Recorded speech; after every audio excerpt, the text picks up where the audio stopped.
இப்போ நான் என்ன சொல்லுவேன்னா, இப்போ என்ன மாதிரி டெலிவரி சார்ஜ் பார்க்குறோம் நிறைய பேர் இருக்காங்க. அது வந்து என்ன பொறுத்தவரைக்கும் அது ரிஸ்க் ஜாஸ்தியாக இருக்குது. ஏன்னா அடிக்கடி எனக்கு ஆக்சிடென்ட் ஆகும். லாஸ்ட் டைம் ஒரு மேஜர் ஆக்சிடென்ட் ஆகி போச்சு. அதுக்கப்புறம் பண்ண முடியல. அந்த மாதிரி சார்ஜ் பார்க்குறாங்க, தைரியமாக வந்து இதில் வந்து ஜாயின் பண்ணலாம். நீங்கள் ஒரு பிஸ்னஸாக எடுத்து பண்ணலாம்.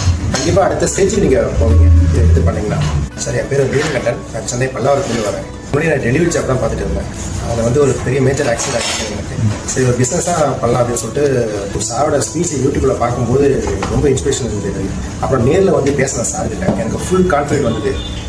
அப்போவே கூட்டு வந்து இந்த லேபை காமிச்சாங்க. இதெல்லாம் பார்க்கும்போது எனக்கு புதுசாக இருந்தது. பண்ண முடியுமான்னு ஒரு சந்தேகத்திலே வந்தேன் நான். ஆனால் ஒரு வாரத்துக்கு அப்புறம் எனக்கு அந்த பயமும் இல்லை, சந்தேகமும் இல்லை. ஃபுல்லாக தெளிவாகி போச்சு.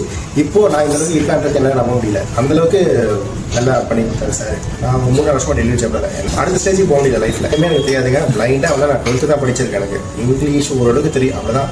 சார் இங்கே வந்ததுக்கப்புறம் அவ்வளோ தெளிவாக இது பண்ணாரு எங்களுக்கு. யாருக்கு எப்படி இப்படி புரியுமோ அந்த இதில் வந்து சார் எங்களுக்கு சொல்லி கொடுத்தாங்க. நாங்கள் ஃபஸ்ட்டு இப்போ தான் எங்கள் ஃபேமிலியில் நாங்கள் இப்போ தான் வந்து பிஸ்னஸ்ன்னு வரோம். அதுக்கு எங்களுக்கு அந்தளவுக்கு தெரியாது. அதில் நாங்கள் டக்குனு அஃபெக்ட் ஆகக்கூடாதுன்றதுக்காக இவங்க வந்ததுக்கு எல்லா ஸ்டூடெண்ட்டும் சப்போர்ட் பண்ணுறாங்க. பொருள் எங்கே கிடைக்கும் அதை வாங்குறதுக்கு. கடை ஓப்பன் பண்ணதுக்கப்புறம் என்னென்ன பிரச்சனைகள் வரும், அதெல்லாம் எப்படி சால்வ் பண்ணணும், அது எல்லாத்தையுமே எங்களுக்கு சப்போர்ட் பண்ணுறது. அது முடிஞ்ச உடனே கடை ஓப்பன் பண்ணுற மாதிரி.